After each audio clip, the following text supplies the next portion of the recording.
Hello, welcome all of you. So today we will discuss the question of IIT JAM 2019 जो कि group 3 के जितने भी question है वो सब हम डिस्कस करेंगे। यहाँ पे IIT JAM 2019 में जो आए हुए हैं वो सब देखने वाले हैं। सो वन बाय वन देखेंगे। IIT JAM 2019 कंप्लीट ग्रुप 3 जितने भी इसमें ग्रुप 3 क्वेश्चन आए हैं वो सारे डिस्कस करने वाले हैं। सो हम वन बाय वन देखते क्या करते हैं इसमें कैसे क्या क्वेश्चन आया है। तो पहला क्वेश्चन क्या है कि let H and K be subgroup of Z 114 यानी जेड 144 के सब ग्रुप हैं H and K. If order of H is 24 and order of K is 36 then the order of subgroup H intersection K. अपन को क्या है कि Z 114 एक सब ग्रुप दिया गया है और पूछा गया है कि एच का ऑर्डर 24 है और के का ऑर्डर 36 है। तो हमको बताना है कि एच इंटरसेक्शन के का ऑर्डर क्या होगा। सबसे पहले हमें ध्यान होना चाहिए कि कोई भी जेड एन है for any N, Z N क्या होता है हमेशा साइक्लिक होता है। जेड एन हमेशा साइक्लिक होता है फॉर एनी एन। और एच और के के दो सब ग्रुप हैं। तो अब एच इंटरसेक्शन के तो हमें एक कॉन्सेप्ट हमें पता है कि एच के का यूज करते हैं हम कुछ बनाते हैं। तो हमें पता होना चाहिए कि एच के सब ग्रुप होता है इफ एंड ओनली इफ कि एच के इक्वल्स टू के एच होना चाहिए। तब हम बोलते हैं कि एच के सब ग्रुप होगा if and only if H K equals to के एच।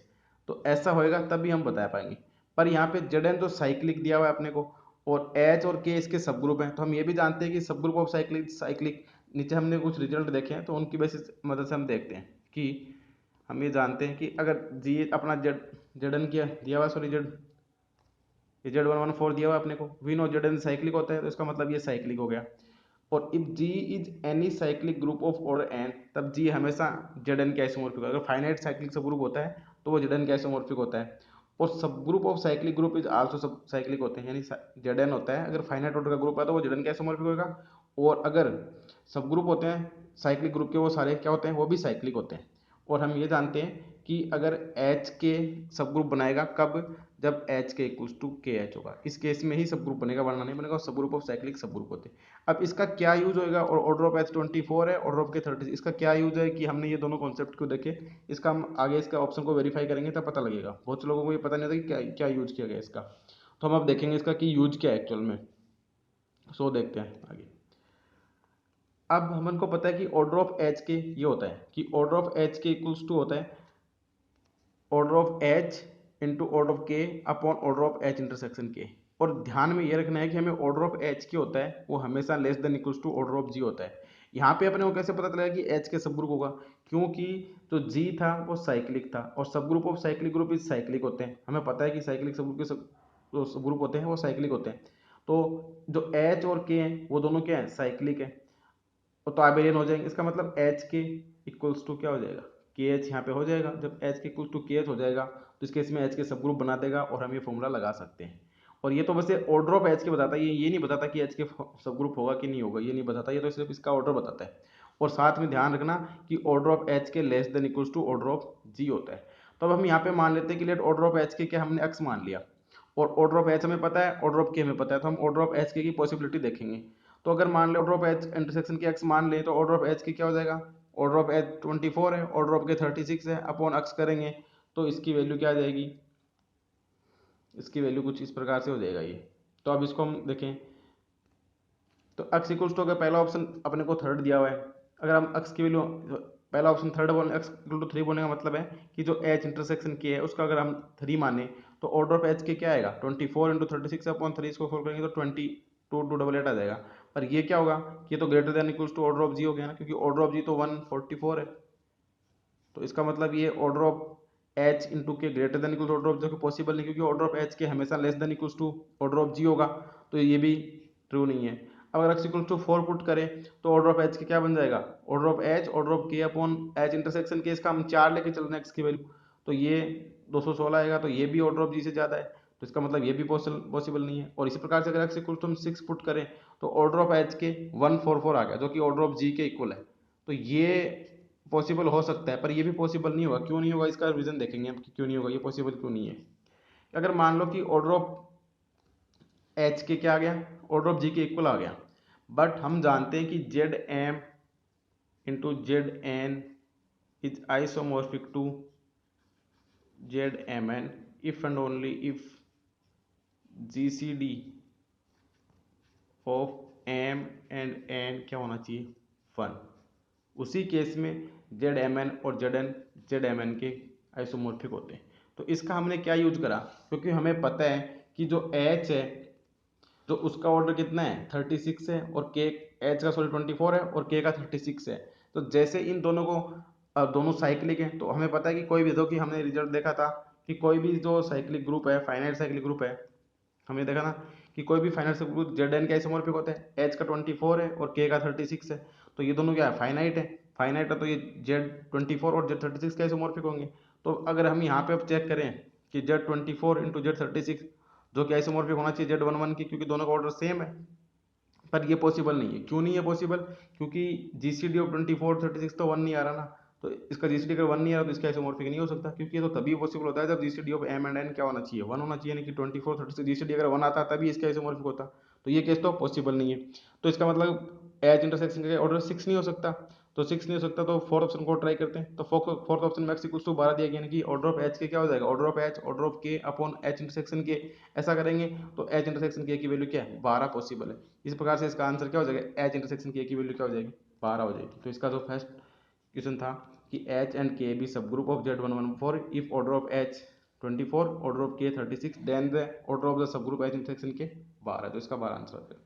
अब नेक्स्ट क्वेश्चन और देखते हैं कि नेक्स्ट क्वेश्चन क्या बोल रहे हैं। तो नेक्स्ट क्वेश्चन अच्छा क्वेश्चन है ये, इसमें थोड़ा कॉन्सेप्ट यूज होगा, तो कि हम देख लेते हैं कि ये क्या क्या बोलना चाह रहे हैं। क्वेश्चन क्या है कि G be a non cyclic subgroup of order 4 consider the statement first and second. कि अपने को यहाँ पे जी कोई ग्रुप दिया हुआ है, नॉन साइक्लिक ग्रुप है और उसका ऑर्डर 4 है। तो पूछा there is injective homomorphism from G to Z eight, there is no subjective homomorphism from Z eight to G, यानी कि जी से जेड एट पे कोई वन वन होमोमॉर्फिज्म नहीं होगी और जेड एट से जी पे कोई ऑन टू नहीं होगी। ये हम चेक करेंगे कि कौन सा स्टेटमेंट फॉल्स है कौन सा स्टेटमेंट सही है। तो ये भाई चेक करने के लिए हम क्या करेंगे, वन बाय वन इसके ऑप्शन को बात करते हैं कि ये क्या कैसे चेक करते हैं, ये देख लेते हैं। तो हम मान लेते हैं ऐसे, इस प्रकार के ऑप्शन को डिस्कार्ड करने के लिए हम मान लेते हैं कि हम suppose that there is injective homomorphism, suppose that there is subjective homomorphism, और फिर देखेंगे कि क्या कंट्राडिक्शन आता है। जो कंट्राडिक्शन आता है वो क्यों आ रहा है, क्या वजह है और कहाँ पे हम रॉन्ग साबित हुए, तो वो हम इसको देख लेते हैं। तो हमने फर्स्ट ऑप्शन में मान लिया कि जी अपने को बोला गया कि नॉन साइक्लिक ग्रुप है, ऑर्डर 4 है। तो नॉन साइक्लिक ग्रुप ऑर्डर 4, जैसे हम K4 ले लें, K4 ले लें या D2 लेंगे, तो K4 और D2 तो एक ही बात हो जाएगी, क्योंकि K4 और D2 आइसोमॉर्फिक होते हैं। Z2 क्रॉस Z2 भी हम ले सकते हैं। तो ये तो सारे के सारे नॉन साइक्लिक ग्रुप हो गए ऑर्डर 4 के, ये तो हो गए। अब हम मान लेते हैं कि suppose that there is injective homomorphism from G to Z eight, जबकि ऑप्शन में बोला गया there is no subjective sorry there is no injective homomorphism from G to Z eight. पर हमने मान लिया कि जी से जेड एट में कोई इंजेक्टिव होमोमॉर्फिज्म वो एग्जिस्ट कर जाएगी। तो जब इंजेक्टिव होमोमॉर्फिज्म एग्जिस्ट कर जाएगी, इसका मतलब फाई फ्रॉम, अब हमने K4 ले लिया, K4 से जेड एट इज 1 1, तो इसका मतलब ये 1 1 हमने अज्यूम कर लिया कि सपोज ये हमने मान लिया कि there is injective homomorphism from K4 to Z eight. जब ये होमोमॉर्फिज्म हमने मान ली, और हम फंडामेंटल थ्योरम ऑफ होमोमॉर्फिज्म के जानते हैं कि कोई भी अगर होमोमॉर्फिज्म है, अगर कोई भी होमोमॉर्फिज्म अपन को गिवन है, तो उसमें क्या होता है कि अगर तो कर्नल फाई होता है कि G from G Z to homomorphism F is injective होती है if and only kernel phi identity आ जाए। क्योंकि हम ये जानते हैं कि कोई भी होमोमॉर्फिज्म है फ्रॉम जी टू जी डेस, अगर वो 1 1 होगी या इंजेक्टिव होगी, if and only kernel F है वो आइडेंटिटी आ जाना चाहिए। और कर्नल एफ हम जानते हैं कि सब ग्रुप होता है, जो डोमेन होता है उसका सब ग्रुप होता है कर्नल एफ, और सब ग्रुप ही नहीं है नॉर्मल सब ग्रुप भी होता है, इसका भी यूज करेंगे आगे। तो by fundamental theorem of homomorphism क्या बोलती है कि जो G upon kernel phi isomorphic to image phi होगा। ये फंडामेंटल थ्योरम ऑफ होमोमॉर्फिज्म होगी कि G upon kernel phi isomorphic to image phi.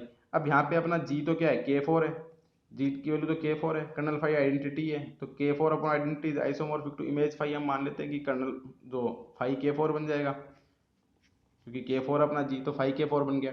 अब K4 अपॉन आइडेंटिटी तो K4 ही बन जाएगा, इसका मतलब K4 isomorphic to phi K4 यहाँ से हो गया। और हम ये भी जानते हैं कि जो इमेज सेट होता है वो कोडोमेन का सबसेट सब ग्रुप होता है, इसको भी देख लेते हैं। तो कर्नल K4 अपॉन ई क्या बन गया, आइसोमॉर्फिक टू इमेज फाई हो गया, तो K4 isomorphic to image phi, और इमेज फाई यहाँ पे क्या हो जाएगा, सॉरी इमेज फाई हो जाएगा फाई K4 बोल सकते हैं हम। तो इमेज फाई इज आल्सो सब ग्रुप ऑफ जेड एट, और K4 आइसोमॉर्फिक इमेज फाई के, और इमेज फाई है वो सब ग्रुप है जेड एट का, इसका मतलब K4 है वो सब ग्रुप बनेगा जेड एट का। बट ये पॉसिबल नहीं है। अब K4 जेड एट का सब ग्रुप पॉसिबल क्यों नहीं है, क्योंकि ये इसलिए पॉसिबल नहीं है कि हमें पता है K4 के पास तो 3 एलिमेंट तो है 2 ऑर्डर के, जिनका ऑर्डर 2 है, और एक एलिमेंट आइडेंटिटी है। जबकि जो Z8 है उसके पास सिर्फ एक ही एलिमेंट है 4, जिसका ऑर्डर कितना है 2, बाकी कोई इसके पास एलिमेंट ही नहीं है 4 ऑर्डर का।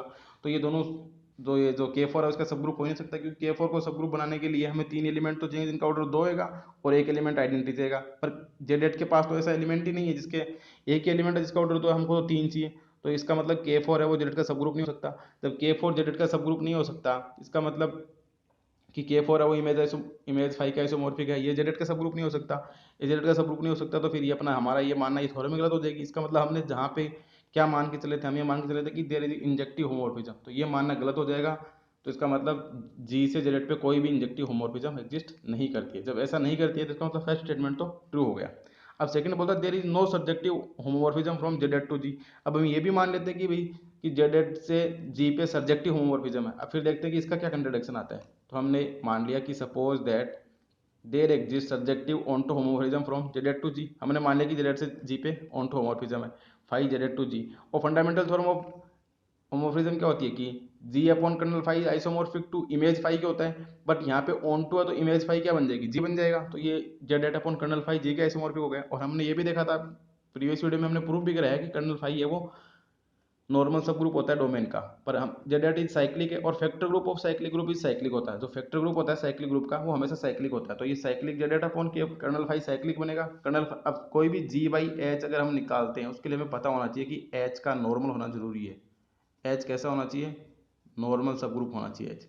तो एच नॉर्मल होगा, पर यहाँ पे तो कर्नल फाई है और हम जानते हैं कि कर्नल फाई है वो हमेशा नॉर्मल सब ग्रुप होता है। तो Z eight upon kernel phi है, इसका एग्जिस्टेंस है जेड एट साइक्लिक और factor group of cyclic is cyclic. तो मतलब Z eight upon kernel phi है ये तो साइक्लिक हो गया।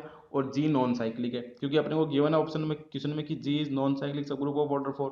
तो जी तो नॉन साइक्लिक है, ये साइक्लिक है, पर दोनों आइसोमॉर्फिज्म है bye fundamental theorem of homomorphism. तो फंडामेंटल थ्योरम ऑफ होमोमॉर्फिज्म तो गलत है नहीं। इसका मतलब हमने जो माना है वो गलत है। हमने क्या माना है, हमने माना कि there exist subjective homomorphism from Z to G. तो इसलिए हमारा ये मानना गलत हो जाएगा कि जेड से जी पे कोई भी सब्जेक्टिव होमोमॉर्फिज्म एग्जिस्ट नहीं करेगी, क्योंकि जेड अपॉन कर्नल फाई जी का आइसोमॉर्फिक होगा और ये नॉन साइक्लिक है और ये साइक्लिक है, तो ये पॉसिबल नहीं है। तो इस प्रकार से दोनों स्टेटमेंट ट्रू है। हमारा ये मानना भी गलत है कि जेड से जी में ऑन टू है और जी से जेड एट में इंजेक्टिव, दोनों मानना गलत है। इसका मतलब जो दोनों बातें हैं वो दोनों सही। इसका मतलब फर्स्ट, तो इसका आंसर हो जाएगा फर्स्ट एंड थर्ड। ये ए और सी इसके दोनों ऑप्शन क्या हो जाएंगे, ट्रू हो जाएंगे। अब नेक्स्ट क्वेश्चन और देखते हैं, वो भी थोड़े सिंपल से हैं, अच्छे से क्वेश्चन है, उनको और देख लेते हैं। इस वीडियो में हम 5 क्वेश्चन करेंगे कंप्लीट ग्रुप थ्योरी से। 2019 में 5 ही आए थे, तो 5 के 5 देख लेते हैं, तो इसके बाद आपको इसके लिए आइडिया हो जाएगा कि हाँ कैसे क्या क्वेश्चन थे। तो नेक्स्ट क्वेश्चन क्या है कि let G be a non abelian group, Y belongs to G and the map F G H on G to itself. यानी कि एफ जी एच ये जी से जी पे ही डिफाइन अपने को गिवन है। अब आगे क्या बोला जा रहा है कि एफ एफ ऐसा डिफाइन है कि एफ क्या करता है, एफ एक्स को लेके जा रहा है वाई एक्स वाई इनवर्स पे, जी करता है जी एक्स को लेके जा रहा है जी एक्स इनवर्स पे, और एच है कि जी ओ जी, यानी कि एच का कंपोजिशन है, सॉरी जी का कंपोजिशन है एच 2 बार। तो अब अपने को पूछा कि निम्न में से कौन सा स्टेटमेंट ट्रू है कि G and H homomorphism F, यानी कि बताना है कि एफ जी एच तीनों में से कौन से तो होमोमॉर्फिज्म है और कौन से होमोमॉर्फिज्म नहीं, ये अपन को चेक करना है। तो ये चेक करने के लिए हम देख लेते हैं कि कैसे चेक करते हैं। तो कोई भी मैप होमोमॉर्फिज्म ग्रुप कहलाता है। अगर जैसे मान लो टी कोई मैप है, तो टी अगर ए को ए इंटू बी को अगर हम ऐसा लिख पाए T A into T B, तो हम बोल देंगे कि टी क्या है, टी इज होमोमॉर्फिज्म। तब हम बोल देंगे कि टी हमें क्या हो जाएगा, होमोमॉर्फिज्म हो जाएगा। ऐसा अगर हम कर पा रहे हैं तो बोल देंगे टी होमोमॉर्फिज्म है। T of A B equals to क्या होना चाहिए, T A into T B हो जाएगा। तो हम बता देंगे कि क्या है, होमोमॉर्फिज्म है। ऐसा हम बता सकते हैं। तो अभी हम देख लेते हैं कि T A B equal to T A into T B हो जाएगा, तो हम बता देंगे कि होमोमॉर्फिज्म है। इसको चेक कर लेते हैं कि अगर टी ए बी इक्वल हो जाएगा, तो हम मान लेते हैं कि एफ एक्स है, एफ एक्स वाई इनवर्स करता है। तो हमने कोई दो एलिमेंट ले लिए ए और बी जी से। तो एफ ए बी को ये कहाँ पे लेके जाएगा, एफ की डेफिनेशन से क्या है, एफ की डेफिनेशन ये है कि वो क्या करता है, वो एफ एक्स को लेके जा रहा है वाई इनवर्स पे। तो ये एफ ए बी को कहाँ पे लेके चला जाएगा, वाई इनवर्स पे। तो हम जो ए इंटू बी है इसके वाई इनवर्स वाई हमें पता है आइडेंटिटी होता है, तो हमने इसको लिख दिया Y inverse Y B Y inverse. अब इसको हम दो टुकड़ों में कर लेते हैं, वाई ए इनवर्स वाई और वाई बी वाई इनवर्स।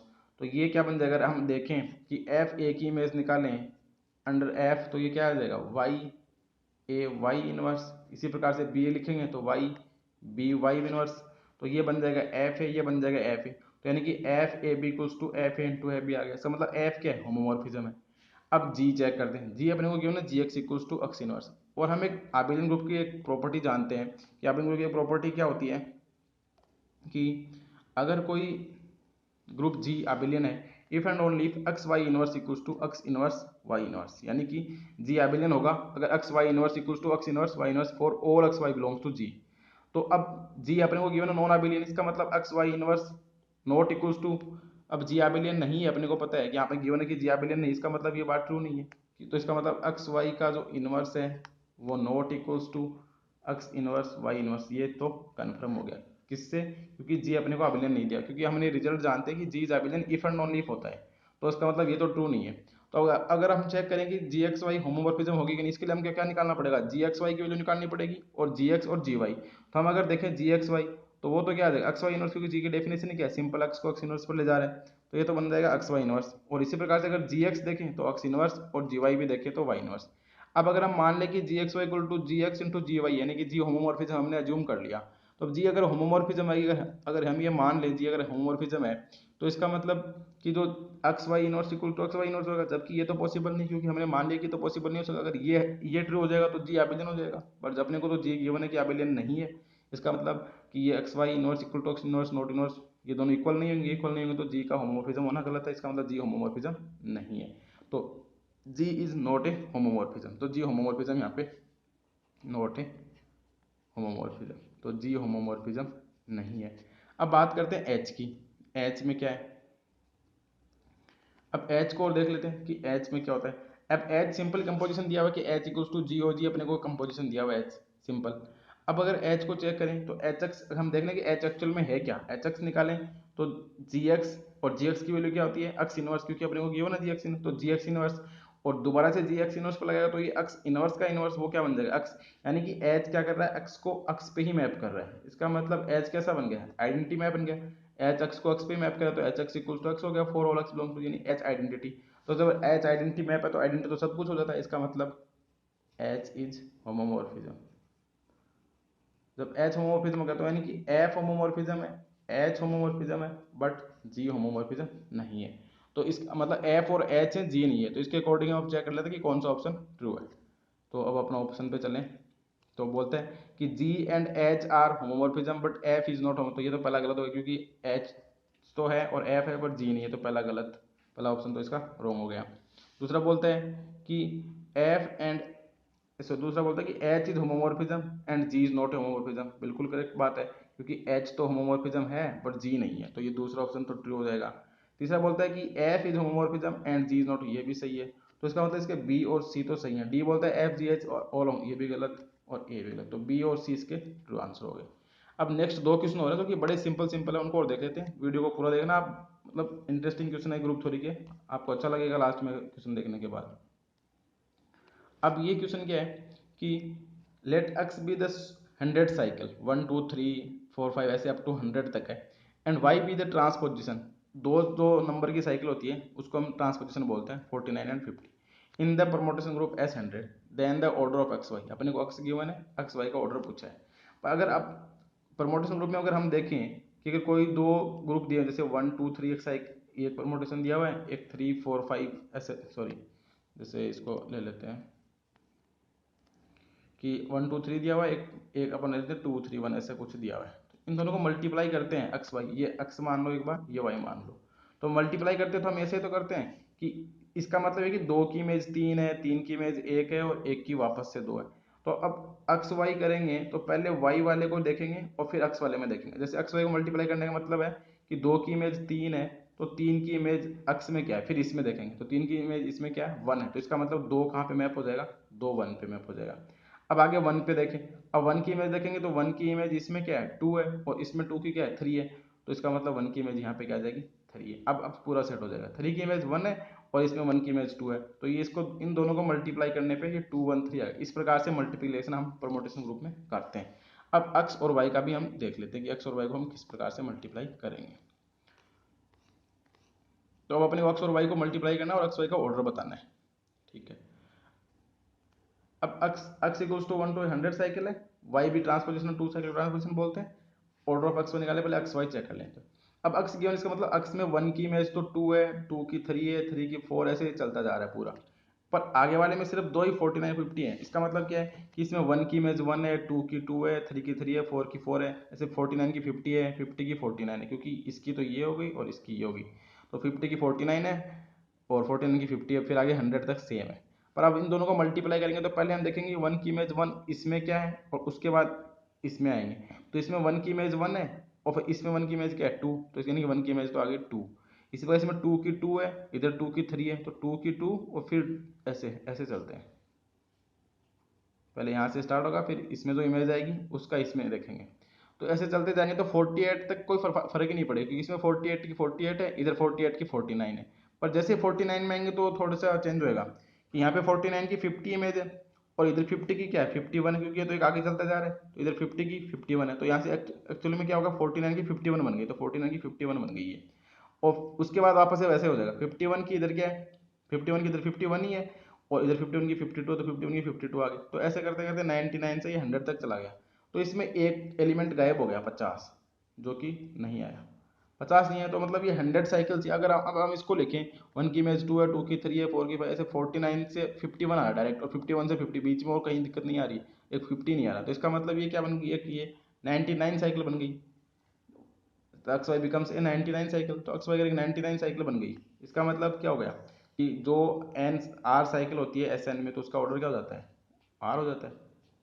तो इसका मतलब ऑर्डर ऑफ एक्स वाई क्या आ जाएगा 99। 99 आने का मतलब ये है कि अगर आप एक्स वाई को 99 बार मल्टीप्लाई करेंगे तो 1 की इमेज 1 आएगी, 2 की 2 आएगी, 3 की 3 आएगी, 4 की 4, यानी कि आइडेंटिटी प्राप्त हो जाएगा। तो इसका मतलब जो ऑर्डर ऑफ एक्स वाई है वो क्या आ गया 99 आ गया।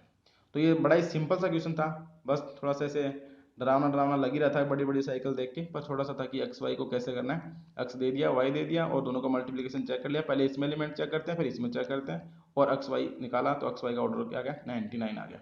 अब नेक्स्ट क्वेश्चन है जो कि बहुत ही सिंपल सा क्वेश्चन है, सिंपल सा क्वेश्चन है कि the number of element in the set x belongs to S3 x की power 4 equals to e when e is the identity element of the permutation group. हमको बताना है कि the element in the set, इस set की identity बतानी है कि ई तो क्या आइडेंटिटी है एस थ्री का, और साथ में एक्स की पावर 4 इक्वल्स टू ई।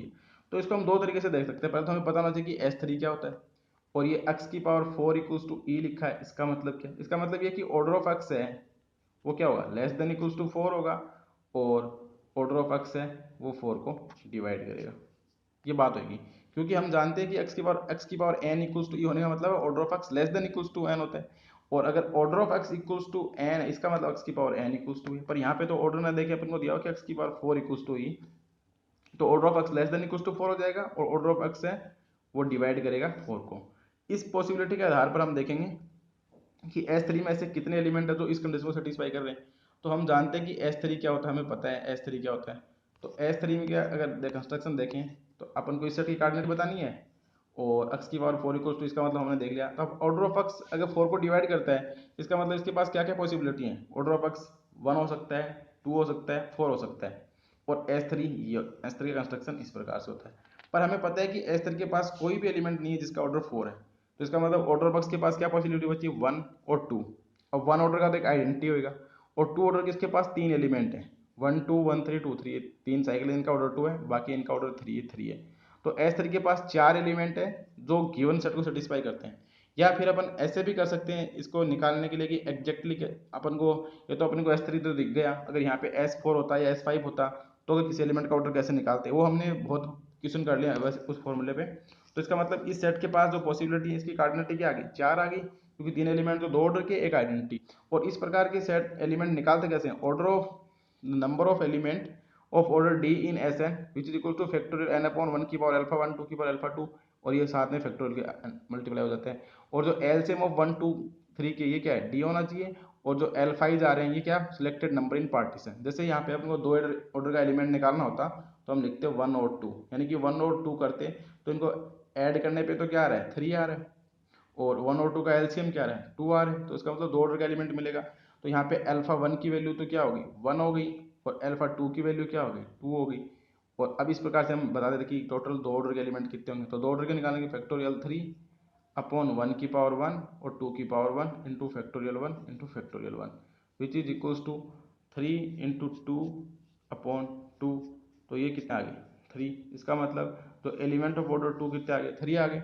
और एक आइडेंटिटी होता है। तो टोटल 4 पॉसिबिलिटी होगी जो इस गिवन सेट को सेटिस्फाई करते हैं कि s equals to x3, x belong to s3, x⁴ equals to e। इस सेट की जो कार्डिनलिटी निकालेंगे तो विच इज इक्वल्स टू 4, तो इसका आंसर 4। तो इस प्रकार से हमने IIT JEM 2019 में आए हुए पांचों क्वेश्चन को देख लिया, जो कि बड़े सिंपल से वे में थे और आसानी से सोल्व होने वाले थे। तो ऐसा कोई क्वेश्चन था नहीं जो अपन से सोल्व नहीं है। So thanks for watching and keep continue watching exponential mathematics. और नेक्स्ट वीडियो में आप हम मेरे को कमेंट करके बता दें कि आपको ग्रुप थ्योरी के क्वेश्चन पढ़ना है या मॉडल अलजेब्रा पढ़ना है, कैलकुलस, कौन सा टॉपिक के क्वेश्चन करना है, थ्योरी पढ़ना है। So thank you.